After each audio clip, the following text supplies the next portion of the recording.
Has anybody met my children? Yeah.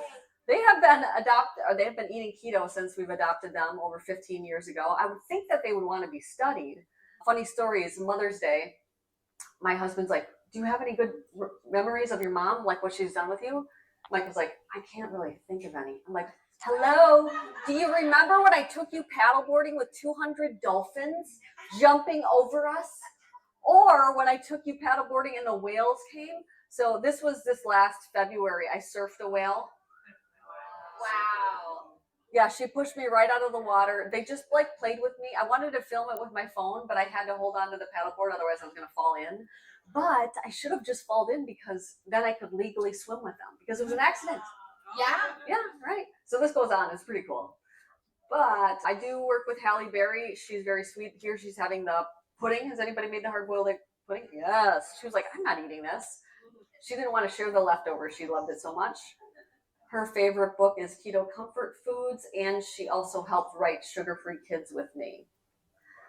So I personally have been keto for over 29 years, and I've seen all the mistakes. I reversed PCOS, depression, acid reflux, and I no longer suffer with IBS. The reason I have addiction on the back of this slide is if someone's trying to cut out alcohol or drugs, everybody's really supportive, right? They don't even want to drink around you. But if you try to cut out sugar, what happens? Just this once. Your mom makes you your favorite pie, right? Totally happened to me, but I'm a really stubborn girl, so it just made me want to do it harder. So I just want to say this, it's not easy speaking out against a crowd. I have been helping clients for over 23 years. I test clients' blood markers, and I've been noticing some scary issues, even on carnivore. So I must tell you these facts. And we should always be on the search for knowledge and be okay with saying, I was wrong. But so many people are not. I once thought that high fat was great for everyone.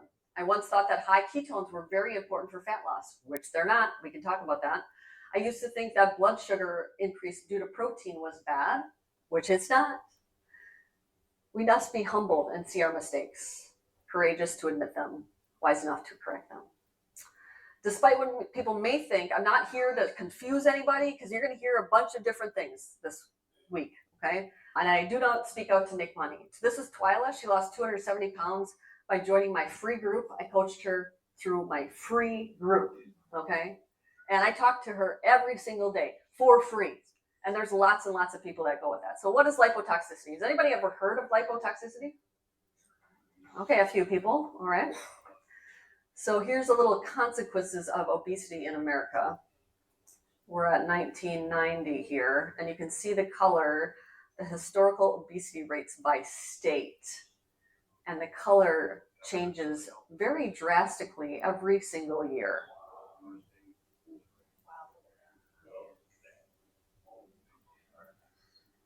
We got 10 more years to go. Let's go. Oh, come on. So you can see the huge changes. The life expectancy correlates with the obesity rates. Do you see this? Yeah. It's very sad, but I want to help you see what we can do about it. Nearly half of Americans will be obese by 2030. So granted, this isn't about vanity. Shrinking your fat cells is the main part of healing. This is going to help you lower fasting insulin, reverse type 2 diabetes, lower triglycerides. And gaining weight, like some people will call it priming, or gaining weight when you're already overweight is very harmful. Fat cells that are stuffed, it's going to increase insulin resistance. Fat spills into the blood, elevating triglycerides. Fat builds up in the liver, causing fatty liver. Some people will say carbohydrates cause fatty liver. I'm going to show you that fat can cause fatty liver too. So what is lipotoxicity? It's the accumulation of fat in places that it should not be, in the liver, the pancreas, the kidneys, and other non-adipose tissues. Fat should always be stored in adipose. That's your fat cells. That's where you want it to stay. And also high triglycerides in the blood. Every organ will see dysfunction when fat accumulates. The body doesn't want fat in these organs. So why does it accumulate where it shouldn't? So there's adipocytes, that's your fat cells. Adipocytes are your fat cell storage. This is where your body wants to store the fat. It's like your gas tank, okay? Excess fat can be stored in two ways, dietary fat. So when you eat a stick of butter, this is what happens. There's hypertrophy, where you're filling up a cell and making it bigger, and there's hyperplasia, where you create new fat cells. Pay attention here, okay? Most of you cannot make new fat cells. How big can adipocytes get? They're normally about 75 micrometers, but they can grow to about 150 to 200 micrometers. The outer membrane has a limit. And once that limit is reached, fat can no longer be stored. New fat cells are needed, or lipotoxicity occurs. Remember what I just said? Most people can't make new fat cells. Very rare after infancy. So is there a fat cell count limit? Yes, this is called the personal fat threshold. True or false, liposuction will cause an increased risk of type 2 diabetes and insulin resistance. It's true, because you have less fat cells to stuff.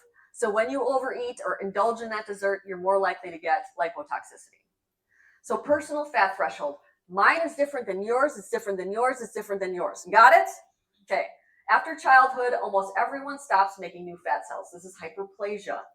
Adults either fill them up or empty the existing fat cells. This is hypertrophy. Some people have a lot of fat cells, and some have very few. This is called the Asian paradox. This is also why liposuction works, but it increases the risk of type 2 diabetes. So a person with low personal fat threshold, a person with high personal fat threshold, this is actually protective. The more fat cells you have, oh, I wish I was always skinny like so-and-so. Well, if they don't have a lot of fat cells, I've worked with somebody who was 105 pounds, had type 2 diabetes. She said, I wish I gained weight when I cheated because I'm killing myself. And we're a vain society, right? We don't change anything until it shows on the outward. So fat cells can get overstuffed. So these adipocytes, they're like balloons. You can fill them up only so much. See how it's filling up? As fat cells get overstuffed, it rejects insulin, becoming more insulin resistant to stop fat from coming into the cell and preventing it from bursting. Okay? As your fat cells get overstuffed, the body runs out of places to store fat. Fat accumulates in places it shouldn't be, like the liver, the pancreas. Now you're insulin resistant, and your fasting insulin rises. So healthy versus unhealthy fat cells. So smaller fat cells are happy fat cells, okay? The less fibrosis, lower inflammation, more insulin sensitivity, and fat cells that are growing become dysfunctional. So how do you measure lipotoxicity status? There's adiponectin. This is a protein hormone that happy fat cells release. There's over 2,000 studies on the positive effects on the higher levels of this with the small fat cells, okay? Fasting insulin is a good proxy. Fasting insulin and fasting glucose is even better. Alternative would be fasting insulin and fasting triglycerides. Does anybody know what their HOMA-IR is? So that's good. Yeah, it's a good doctor, right? This is a calculation that uses fasting insulin times fasting glucose. So let's get into this, because if you really want to know if you have lipotoxicity, this is what you're going to do when you go to the doctor, okay? This can help identify if you have insulin resistance before blood sugar is going to tell you anything. So the ranges, you want to be less than 1, very insulin sensitive. This is optimal. Above 1.9, early signs of insulin resistance. Above 2.9, you have significant insulin resistance, okay? So let me give you an example. This is what you might see someone eating high-fat carnivore. That's already someone who's overweight, okay? So glucose is sitting at 85 milligrams per deciliter. Looks really good, right? Blood sugar is great. However, their fasting insulin is in the red line. It is pegged. It is working so hard to keep that blood sugar in the normal range. When you do the HOMA-IR, it's 85 times 20 divided by 405. So that's what you want to do. Glucose times insulin divided by 405. That's 4.2. Good luck with that. But the doctor's not going to see that because their fasting insulin is 85. Now, let's look at another example. Okay, you increase protein, lower the fat.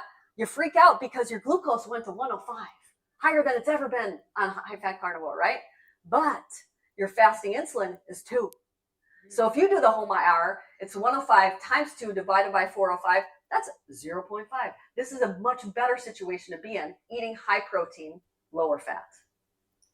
So here's a case of hyperplasia. This is Tyler. I actually went to high school with him and helped him He started out at 649 pounds, I believe. He's now 575. In this picture, he lost even more. Let's just cheer him on. But at 575 pounds, what should his labs look like? Not good, right? Not good.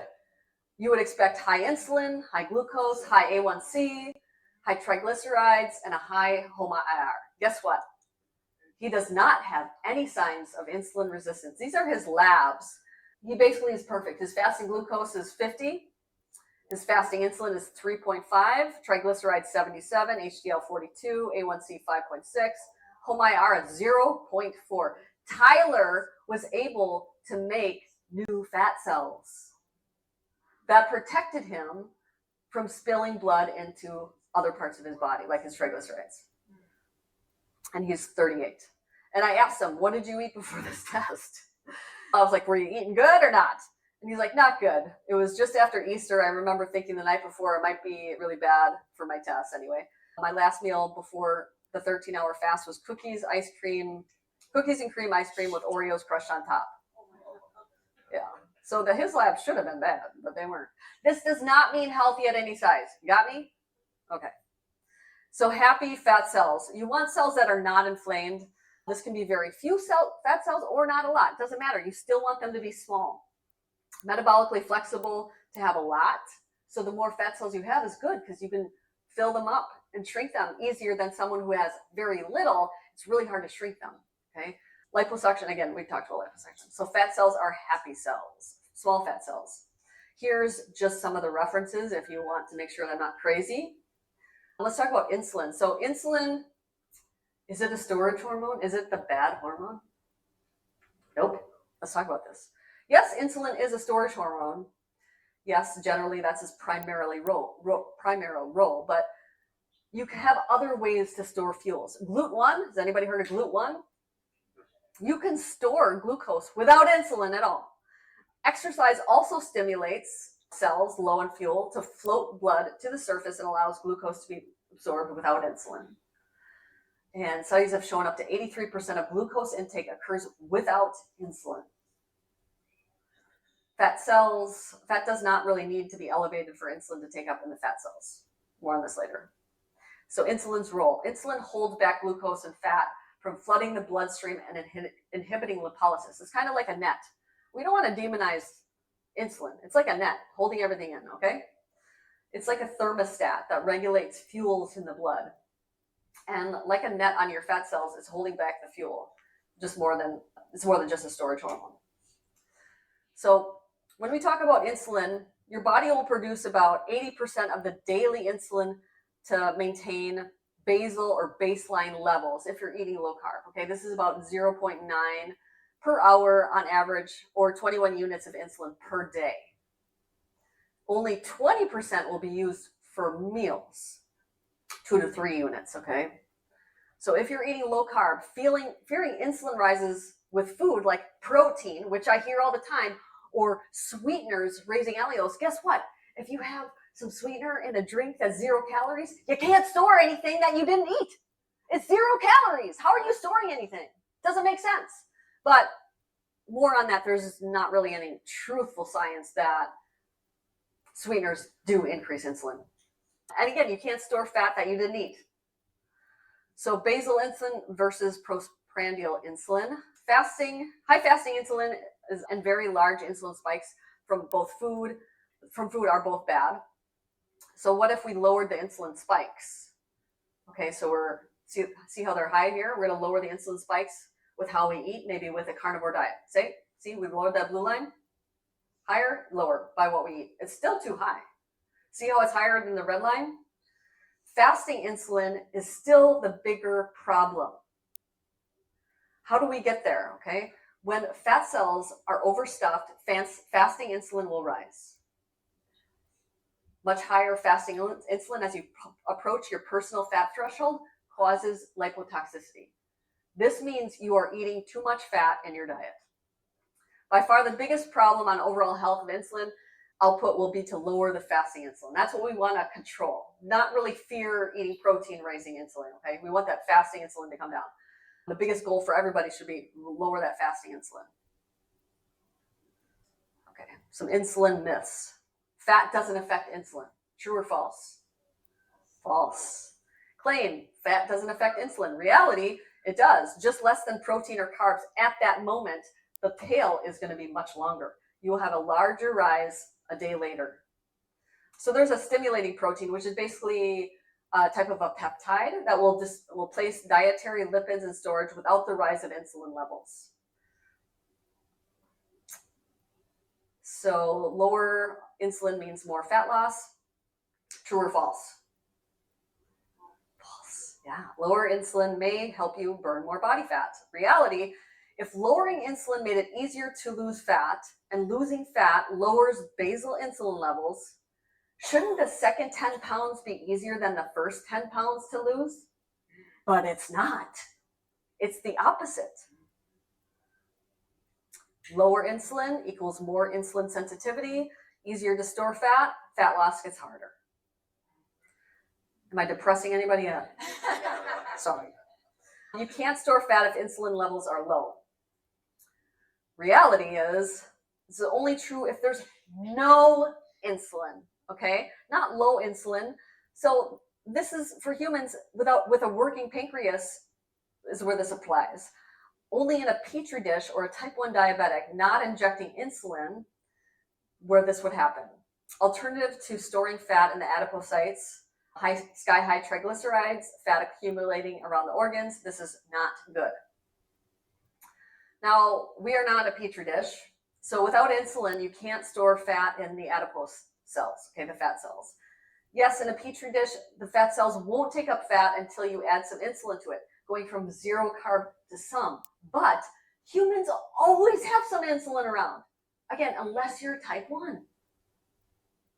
The pathway for fat storage doesn't require a rise of insulin. It requires the presence of some insulin, but fat can be stored at very high and very low insulin levels. Make sense? Y'all paying attention? Yeah. All right, let's reverse it, okay? Good news.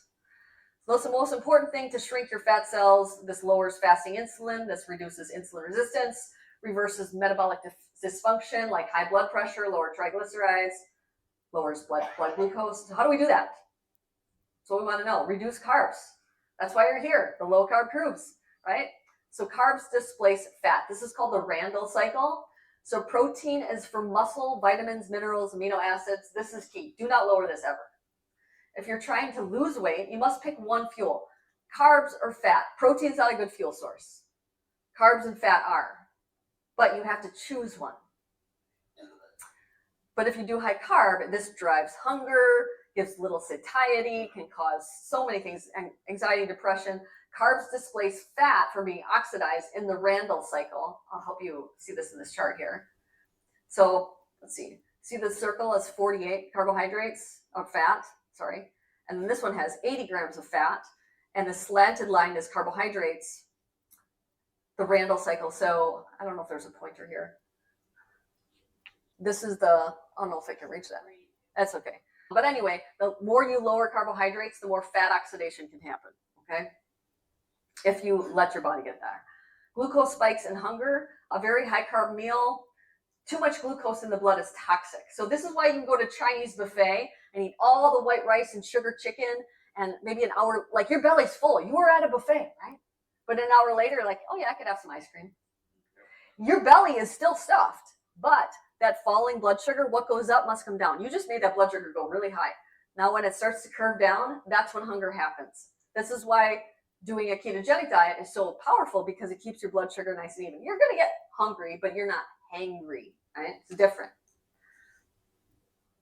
So this is why low carb helps. It controls hunger and cravings, allows you to prioritize more protein, increases satiety like the GLP-1s, because that's where GLP-1s come from, peptides. Those are amino acids from protein. High carb foods are generally low in vitamins and minerals, and less carbs means more fat burning, the Randall cycle. Step 2, so step 1, reduce carbs. Step 2, prioritize protein. So there's a constant supply of amino acids for maintaining and building muscle, replacing hair, skin, and nails, which are turning over every single day. They're powering autophagy. They're making hormones like insulin and other protein-based peptides. This is good. Always hit your protein goal each day. You will always be hungry until you hit that protein goal. Okay, this is where GLP-1, it's a signal. Everyone is different though. How much protein I need is different than how much you need. So why fat fasting is a terrible idea for reversing lipotoxicity.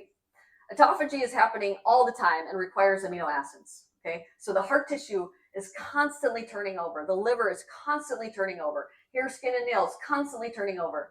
And your body will steal amino acids. So protein's made up of amino acids. It's going to steal those amino acids from your muscle if you aren't eating enough protein. And muscles are expensive. If you're not using them, they're going to go to waste. Okay? So higher ketones do not mean better fat loss. Protein ensures vitality with age. Our bones are a matrix of protein filled with calcium. Okay, so everybody thinks that we need calcium for bones. Your bones are made up of protein. It's a matrix of protein.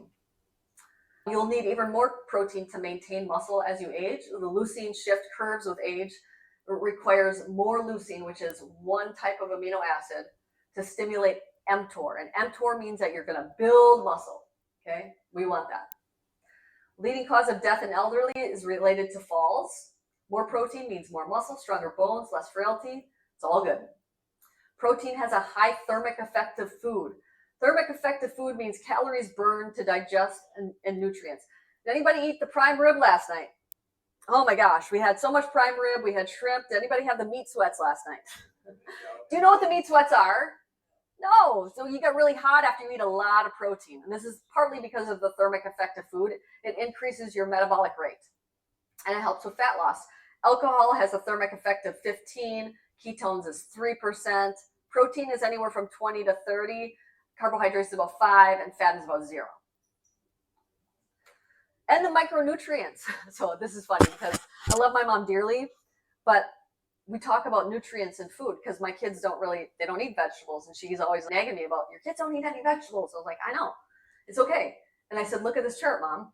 So here's all the nutrients, the basic nutrients we want. There's apples, blueberries, kale, beef, and beef liver. All across the board, steak has more nutrients than kale, apples, blueberries. Organ meat is a true superfood, and they do eat that. So eating high protein gives you that multivitamin you're looking for.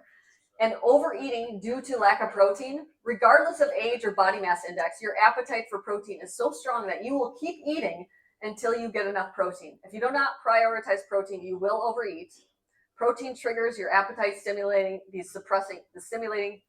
peptides. So GLP-1 with appetite and weight management because it has actions in the gastrointestinal tract. GLP-1 in the gut and the brain helps with hormones to trigger satiety. And your brain and body continue to look for the nutrients that it needs. If you've ever been a vegan or a vegetarian, you know that the hunger is real because they're not getting enough protein. Focusing on protein instead of fat and carbs, you get satiation, weight loss while fueling your body with nutrients. And this is my sloppy joes with my protein bread. That bread is 0 carbs. I'm telling you, it's like Wonder Bread.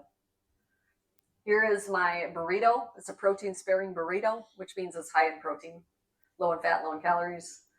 And step number 3 is do not eat too much fat. So this is going to be your funny part with cholesterol. Dietary fat has 3 biological pathways. Number 1, burned as fuel. Number 2, stored in the fat cells. Number 3, passed through the colon. Other uses like cellular walls, etc. It's a tiny, tiny comparison, okay? And your body can make all the saturated fat you need. You don't need to eat it, actually. Does dietary fat pass through the colon? Okay, so studies show this. Only about 1 to 3 grams of dietary fat ends up in the stool. Okay, the studies, if you need any studies, I'll give you the slides. Study varied dietary fat from 62 grams a day to 152 grams a day. Fecal output was pretty much the same. Olestra, y'all laughed about this earlier. It literally had a warning on the label, can cause anal leakage. How appetizing is that? Snack. I know. There's a reason that this went away in the 80s or 90s or whatever it was.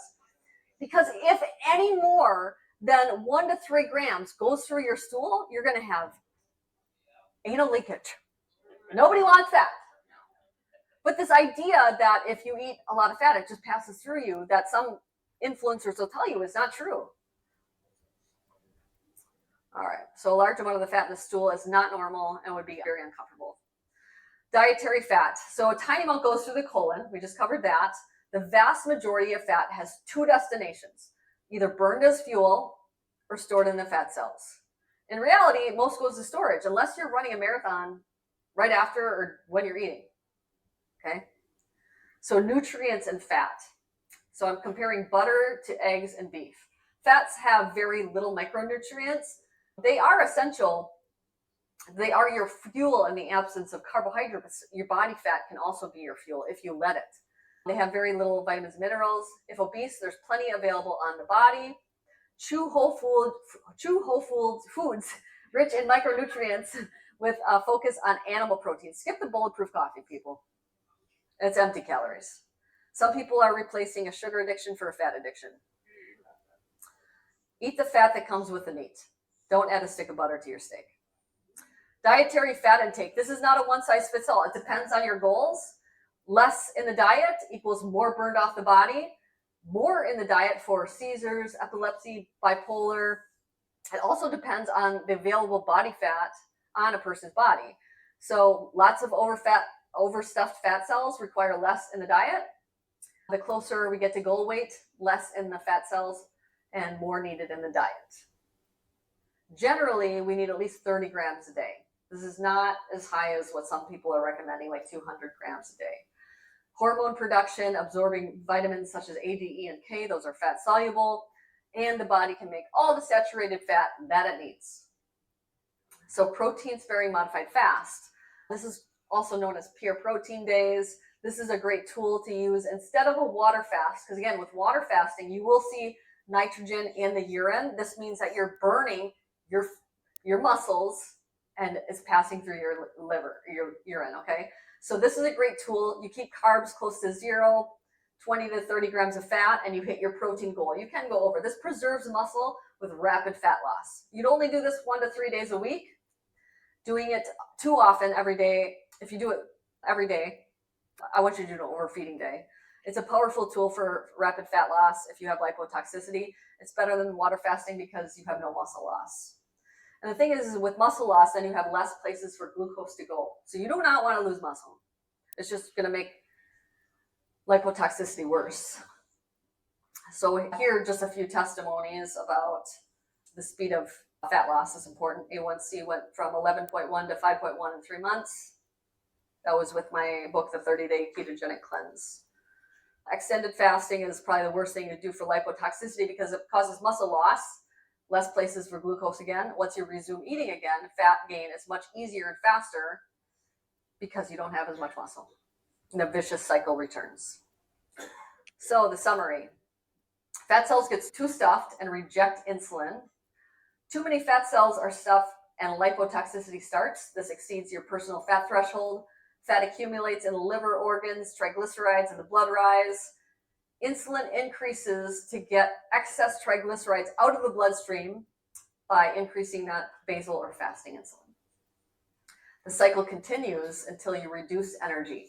First, you reduce carbohydrates to enable more fat oxidation. Second, you moderate fat to burn off body fat. So reversing insulin resistance and lipotoxicity. Maintain or grow muscle. Get in the gym. Give glucose more places for storage. This increases your basal metabolic rate. You burn calories all day long. Prioritize protein and strength training. 2 most important things. This is not a one-size-fits-all. Different goals have different prioritized dietary protocols. Eating only fatty meats and adding fat makes lipotoxicity worse in many cases. If in maintenance or dealing with seizures, Alzheimer's, you need more dietary fat. I can get away with a lot of dietary fat now. I couldn't when I was twice my size, but now I can. Adjust dietary fat intake based on your goals. And ketones are not the goal. Blood ketones are just the difference in fuel generated minus the used fuel. So higher is not better. No study has ever proven that higher ketones mean better fat loss. The longer you are in ketogenic mode, the more efficient your mitochondria are. So my ketones are always very low. Do I get stressed out about it? Nope. Because I also work out in a fasted state, which means I use my ketones for the fuel. So there's going to be less in my blood. And if you use urine strips, they just tell you if you're hydrated. If someone tells you that you need to eat 8, if they tell you any percentage, you run away because percentages will cause you to fail. But this is not true. Don't do percentages, do your macros. So some client results. Oh boy, these are really hard to read, aren't they? This one says, I'm fuller after eating and I can no longer eat as much. What a miracle this is after years of struggling with binge eating. I can't believe I'm losing about 1 pound a day after being stalled on carnivore for so long.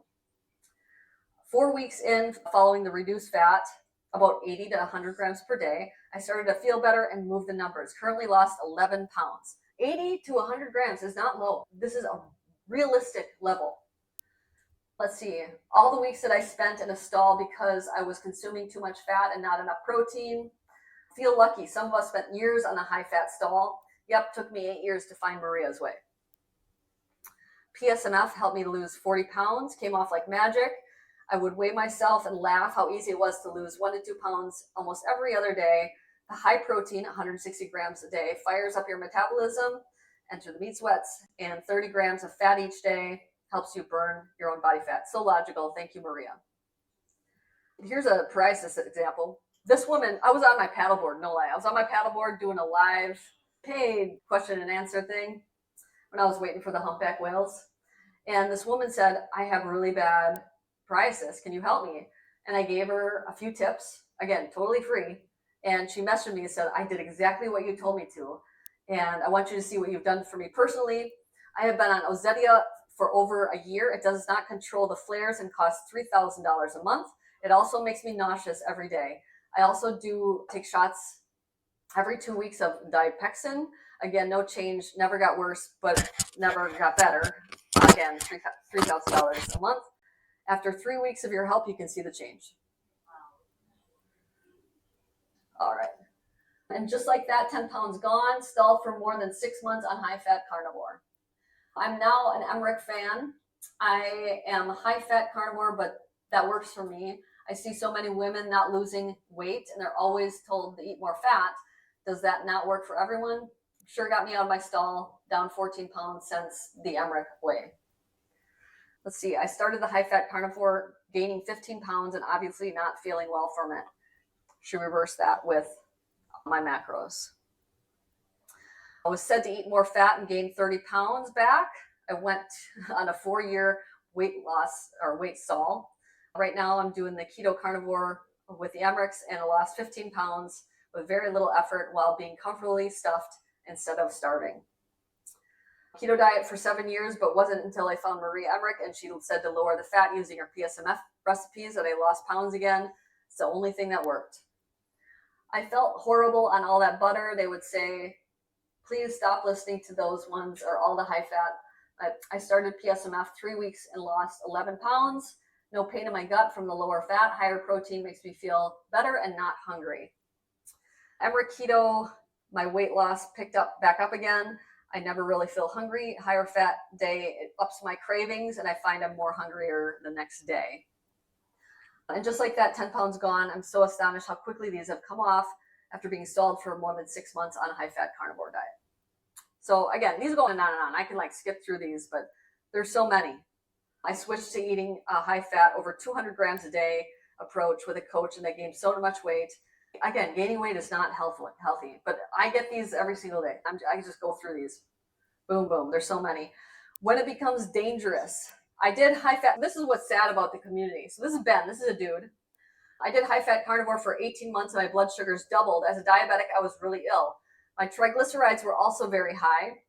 I also got diagnosed with non-alcoholic fatty liver disease. I got told by a lot of well-known carnivore advocates that I was lying to ruin the carnivore name. I have now done your PSMF and my blood sugars have gone down by half. My morning fasting glucose is amazing, best it's ever been. We shouldn't be doing this to people because they're telling their truth. I pushed the wrong button. Okay, here we go. Again, there's just more and more testimonies. I only have a few minutes left.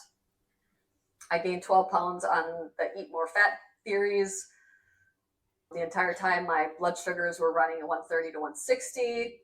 Now my blood sugars are 96 at the end of the day. You and Craig are right. High fat is dangerous for diabetics. I have been high fat carnivore diet for 7 to 8 years. I was type 2 diabetic and it developed into a type 1. Yes, this can happen. Even on carnivore, this happened. I did stop high fat a year ago after watching your video on personal fat threshold of diabetes. My blood sugars were slashed in half daily, and I went from a 3-month diabetic blood sugar of 98 to 64. Unfortunately, I got taken again before Christmas and tried the high fat again for 3 weeks and had to stop after putting 10 kilograms, which is a lot. Was that 22 pounds? And my blood sugars were high. I was feeling so ill. Again, I have so many. I'm just going to skip through some of these. And some of these photos, they're from my free Facebook group. Didn't pay me a dime. I was bedridden for 16 years and feel like I'm living again. I lost 113 pounds so far and counting. Thank you, Maria and Craig, for all that you do. I reversed my type 2 diabetes. I surpassed my weight loss goal. I lost 7 sizes in less than a year. Migraine's gone, eczema gone, rosacea gone. I lost 140 pounds in 1 year. I lost 119 pounds in 1 year. I reversed my non-alcoholic fatty liver. I lost 270 pounds off all medications. I lost 102 pounds. Thank you, Maria and Craig. You've helped so many of us. You saved my life. Lost 140 pounds in a year. Lost 115 pounds, no longer suffer with diverticulitis. I lost 206 pounds. Funny story, Meredith, she never wanted to go ziplining. But since she lost the weight, her husband made her. And she's like, thank you, Maria. This is a funny story. I only have 2 minutes left. I'm going to keep going. 200 pounds. Jess, she lost 250 pounds and no more seizures. Looks like a whole new woman. Christina. Twyla. This was a girl, again, she had rosacea. And I just told her what to do in a few days. 5 days is gone. I was stalled for a year and I've been on keto for 3 years now, not losing weight, starting at 185 and only 2 weeks, I'm at 170. So get your macros. If you don't know your macros, it's free. It's a free calculator. Use it, please. We spent so much money on this calculator. Use it. It's right less. You use it. I do. Free ebook with meal plans if you're interested in that. It's on the website, ketomaria.com. Free YouTube videos where Craig and I talk about Olestra and all the things. And we talk about personal fat threshold and lipotoxicity. And I cook with Halle Berry on that. Please subscribe. It's free to you. And I do retreats around the world. We've even stayed in a castle. We're going to Thailand and Nepal. We just got back from India about a month ago. And this is Anessa. She came on my Bali retreat 3 years ago. She came on 2 other retreats. And this is in India. We were with elephants again. She lost 75 pounds. I have lots of books. This is my latest one that Joe was talking about. This is our newest one, just came out about a month ago. And you can find it at ketomaria.com. This is not going to be on Amazon. It's a self-published book, but it is the best one that we wrote. And I do have other services, things like that. And if you do want to ever become a health coach, we do have health coaching certifications, which includes hormones, HRT, peptides, and all that jazz. But thank you very much. 18 seconds left. I did it. There you go. Thank you.